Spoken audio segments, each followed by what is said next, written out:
तारीखी त्या तारेला आणि त्या तारीखी या तारेला अशा फटाफट 3 गाठी पाडल्या. आता सांगा त्या तारीखची त्या वायराच्या कोणी अशा हाताने काटा पाडते का?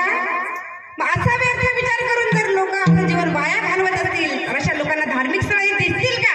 असे लोक धार्मिक स्थळाकडे येतील का? तसंही चांगल्या कामाकडे लोक लवकर वळत नाहीत आणि वाईट कामाकडे वळल्याशिवाय राहत नाही. देव धर्म जाणी पडिले सकळ,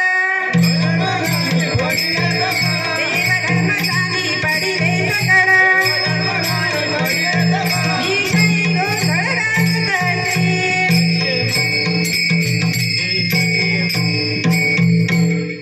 आता नामस्मरणाचंच महत्व सांगणारा आजचा आपला अभंग आहे. त्यामुळे संपूर्ण कीर्तनामध्ये मी तुम्हाला आज नामस्मरणाचंच महत्व सांगणार आहे आणि त्याचाच बोध तुम्ही घरी घेऊन जावा. आता नामस्मरणाचंच महत्व सांगणारा जर आजचा अभंग आहे तर पहा, लोकांना दाखवण्यासाठी केलेलं नामस्मरण हे वेगळं आणि मनाभावापासून केलेलं नामस्मरण हे वेगळं. भक्तीचा डांगोरा पिटून स्वतः आचरणात न आणणारा मनुष्य कधीही मोक्षाप्रत वाटचाल करू शकत नाही. राम नाम तो सभी जपे ठग ठाकुर और चोर, जिस नाम से ध्रुव प्रल्हाद करे ओ नाम कुछ, ओ नाम कुछ. आता निष्ठेने मनाभावापासून जर आपण देवाची भक्ती करत असलो तर आपल्याला मोक्ष प्राप्ती ही नक्कीच मिळणार आहे. विठाल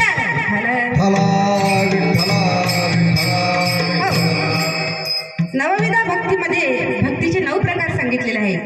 श्रवणम कीर्तनम विष्णू स्मरणम पादसेवनम अर्चनम वंदनम दास्य सख्य आत्मा निवेदनम.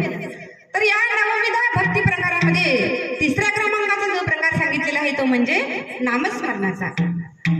पण मला तर असं वाटते की तुम्ही सर्व आता जी भक्ती करत आहात ही भक्ती सर्वात सोपी भक्ती आहे, ती म्हणजे नवविधा भक्ती प्रकारातील 1ल्या क्रमांकाची श्रवण भक्ती. या भक्तीमध्ये कुठल्याही प्रकारचे नियम अटी लागू पडत नाहीत. आजकाल कोणतंही कार्य करायला गेलं, कोणतंही तुम्ही ऑफिशियल कार्य करा, नियम अटी लागू आहेतच. पण आपल्या कीर्तनामध्ये कीर्तन ऐकायला येण्यासाठी कोणत्या प्रकारचे नियम असतात का? कोणत्याही प्रकारचे नियम अटी नाहीत. की व्यक्ती 50 वर्षाचा जर झाला असेल तरच त्याला कीर्तन ऐकता येईल असा कोणता नियम आहे का? आहे का कार्यकर्ते आपले तसा नियम? नाही, असा कोणताही नियम नाही. त्यानंतर जर तुमच्याकडे 10 एकर जमीन असेल तरच तुम्ही कीर्तन ऐकायला येऊ शकता असा काही नियम नाही. जर तुम्हाला 2च लेकरं असतील तरच तुम्ही कीर्तन ऐकायला येऊ शकता असं काही असं नाही है ना.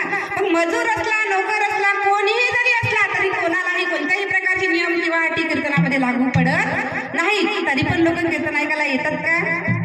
कोणतेही लोक कीर्तन ऐकायला येत नसतात. तर ज्याची पूर्वजन्माची पुण्याही भरपूर असली हेच लोक कीर्तनामध्ये कीर्तन ऐकायला येत असतात. विठाला